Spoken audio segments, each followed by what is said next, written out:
basically talking about energy and the,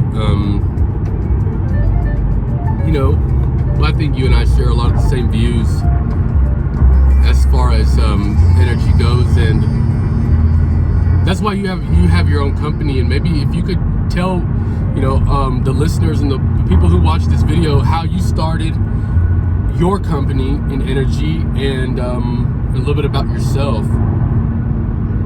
Well, been in sales for a total of about 15-20 years. Most of it direct marketing. Done all kinds of products, water softeners, security systems, solar. What came into solar, got recruited by a local company as their sales manager. Did that for about 2 years with them. And they gave me the opportunity to start my own sales company. They would install for me, and the rest is history. Why did they let you do that? That's not a normal thing, right? That's not. Why would they let you do that, or why would they not let you encourage that? Well, they saw a possibility of multiplying their efforts. Have another entity that's working closely with them in an exclusive relationship. To them, it was creating another revenue stream, and it's a good business strategy. And it makes sense from certain angles. It makes sense. What do you mean by certain angles? And is that are you saying that maybe? Well, it depends on what your view on business strategy is. If your view on business strategy is, I want as much profit as I can possibly capture from each transaction and each individual, then allowing somebody else to generate their own company is not the way to go. Right. However, let's use the historically and widely known sales book, Think and Grow Rich, right? Yeah. Napoleon Hill wrote it in the 40s, right?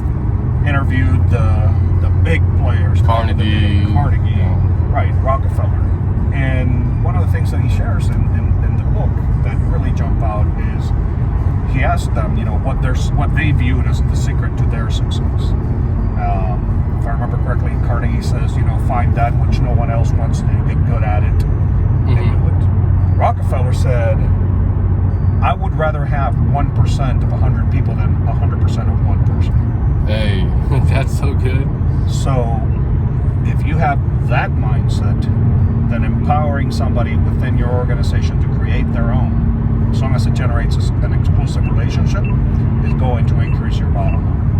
How do you gauge when it comes down to the whole, because there's certain people that are just really not in it to be profitable mutually, and they're, for lack of a better term, just more dishonest,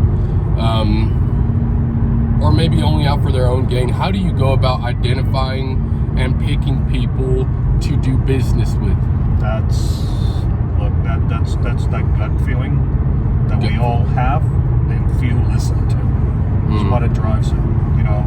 You're not going to be 100% right 100% of the time, and you have to understand the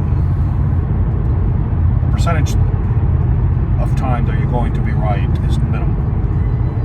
You have to get to know that person. You have to get to know that person professionally and personally before you gauge something like that. I like that. Because empowering them is great. We should be, as entrepreneurs, our mindset should be to empower everyone around us. But empowering the wrong person can sink you. That's right. And that's one of the hardest lessons to learn as an entrepreneur. Yeah. How do you, because a lot of people, they are willing to,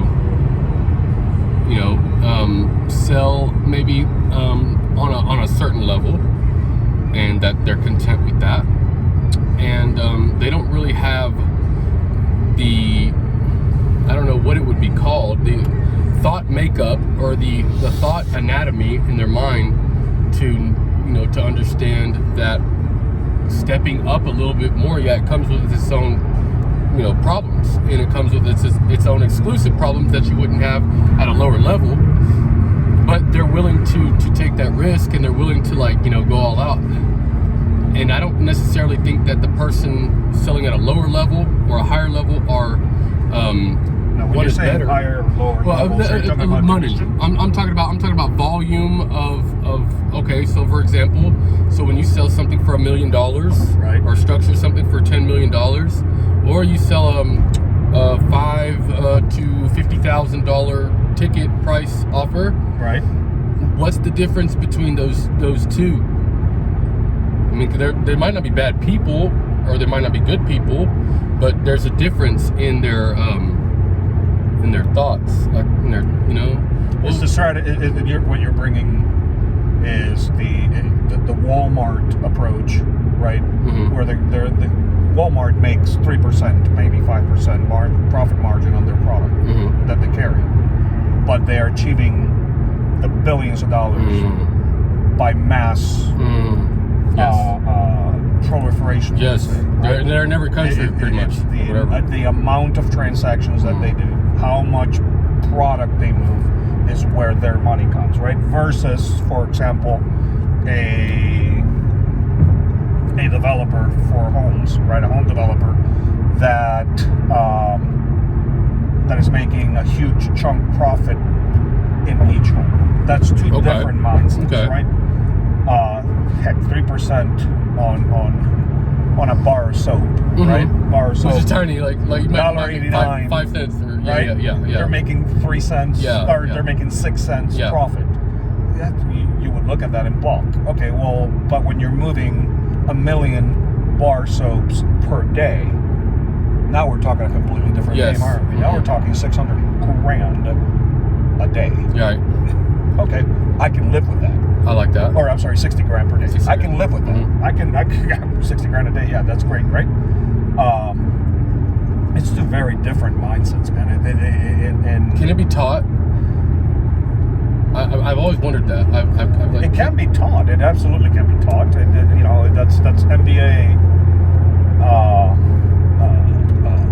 covered. I mean, that's covered in MBA degrees. It's because it requires different strategies, it requires different operational setups, and there's a lot involved in the two different approaches. But I think your question was more, how do you know when to give the opportunity to those two different mindsets? Because the time that you spend trying to the time, that's what I see. I see it as a time. I kind of judge everything based on the time that it takes. And so me giving my time, hours, and I have, to certain people, only to really know that, they love my energy, but they didn't do a damn thing that I was, and now we're at different places. So I tell this to my kids, I tell this to my employees, I tell this to my friends, right? Any action that you take, you have to weigh, is the time and effort that I'm putting into this action worth the outcome of that action? Mm-hmm. Right? And to me, that's the biggest indicator of whether I'm going to give somebody the opportunity to empower themselves. Because if you're willing to sell, and let's just use solar as an example since that's where we're at, right? If you're willing to sell solar for $400 a kilo, okay, and are willing to put the work and effort in it to generate real money, which, let's be honest, comparatively speaking, is not a lot of time and effort, okay? But if you're willing to wear down your shoes, if you're willing to callous up your knuckles, right, to do that at that level, then when I give you the opportunity to do it at a red line level, you'll kill it. You're gonna kill it. And then when I give you the opportunity and support to franchise, you're gonna kill it even more. But the question is, do you have the drive to function at that $400 cicada.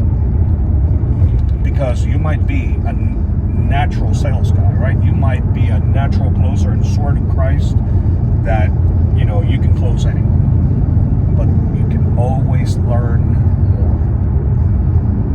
And you said it. There is a lot of additional challenges. You said it, problems. I call them challenges. That come with developing your own organization. You have to, and there's only one way that you learn that. Doing it. Wrong. There are two ways that you learn that. When I was 12 years old, I learned a very important lesson, right? All through childhood, when you're coming up, right? What do you hear a lot? Your parents tell you, learn from your mistakes, right? Yes. You gotta learn from your mistakes, and that's a valuable lesson to have. Learn from your mistakes. Absolutely. I want to learn from my mistakes. But I was in a unique position. I joined the military school. This is back in the days, right, where the concept of hazing didn't exist. And at that military school, I learned a very valuable lesson from a very, very close friend of mine. He told me, in order to survive the military school basic training part, you had to learn from other people's mistakes. So that you don't make them. Right. So, wrapping that back to what we're talking about today, if you're willing to sell that $400 per kid rate, right, and at the same time learn from somebody that's already learned the challenges and has already figured out how to overcome them, that's the payoff for you. Even if it takes a year before you get the opportunity to do your own thing, guess what? In that year, you do things right. If you're with the right people, that person is going to teach you how to run your own organization by watching his mistakes. And you learn from their mistakes before you make them. And then I think what happens is we're impacted negatively by the trauma that a negative mistake can cause, or the emotions that they showed whenever they took that big loss or whatever, and then we're like, oh man, I don't want that. You know what I'm saying? And then that's why, like, we never go forward, or we never take them up on the offer. But that was good. I'd say more today, right? I probably would have agreed with you maybe a year ago. I today think that it's a cultural and generational difference. The vast majority of people expect to get as much as possible with as little effort as possible. Yeah, that's horrible, man. It's really that's they're bad. not willing to put their nose to the grinder and learn every detail because take ownership. Yeah, and on the flip side, owners of companies, we are 100% culpable in this. Is we've created an atmosphere, a culture where people expect, right, to have zero experience and be handed out leads. Right. Have zero experience and be handed out appointments to go run and try and they don't even know the value of that. And they don't even know how to present it. Other than, oh, you're going to be saving X amount of money. What are you going to do when the FTIC goes the way of the dinosaur in 2023? Would you be able to still? We've been blessed, right? Yeah. To have the 26% expanded. But it's going to have, it has a date of expiration. That's correct. Okay, and what are you going to do when the savings, right, are not there day one? When the savings are not day year 2, they're not there until year 7, year 10 that they start saving. That's when you really have to sell. I think that there's a difference between people who sell with a crutch or with a certain feature or benefit of a time, just like the ITC, and then they don't really take the time to develop a I guess so much more that you can present the client, right, other than way savings. more. So, but what I'm saying, back to the point is, we as owners have contributed to the mindset that, hey, you're gonna feed me appointments. No, I come from industries, right, where appointments were handed out To the top guys. exclusively to the guys that were the top generators, Yeah. right? Mm-hmm. I come from industries that you have zero support from the company Mm-hmm. for deal generation. And only after you repeatedly, month after month after month, demonstrated that you were a top dog, top 10% of the company, then they started handing you those appointments. And you're like, when you start getting them, you're like, oh my God, this is free money, Yeah. right? And you appreciate the heck out of it and you run it. In this industry, we have spoiled the vast majority of people by saying, come sell for me, here's the appointments. Yeah. Okay? That's horrible. Well, it's There's a no vicious loyalty. cycle. It's There's a vicious cycle. Yeah.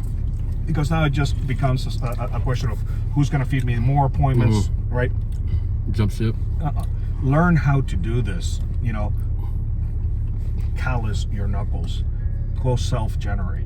Guys, part of the reason why we go into this business, into sales, is so that we have freedom to create our own schedule, to put as much time or as little time as we want to put into it, right? Well, when you're asking for appointments, guess what? You just became just like every other 9 to 5. That's right. That's right. The company is dictating what time and where you're going to be every day. Go out there, generate your own deals.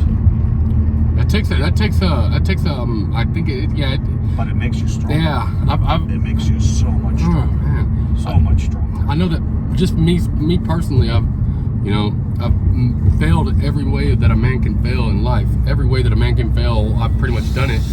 And so I'm not really scared of fear, of the unknown or of failing. I don't have that fear of failing.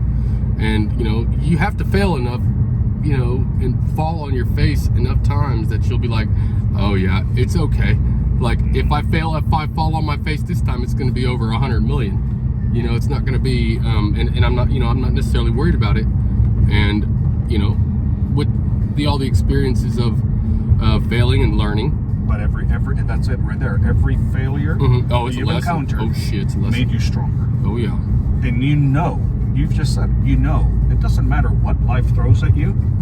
If it knocks you down, you know already how to push off, dust off, and get back on again. That's it. Right? That's it, guys. It's not about how many times you fall off the horse. It's getting off the dirt, dusting off, and saddling back up.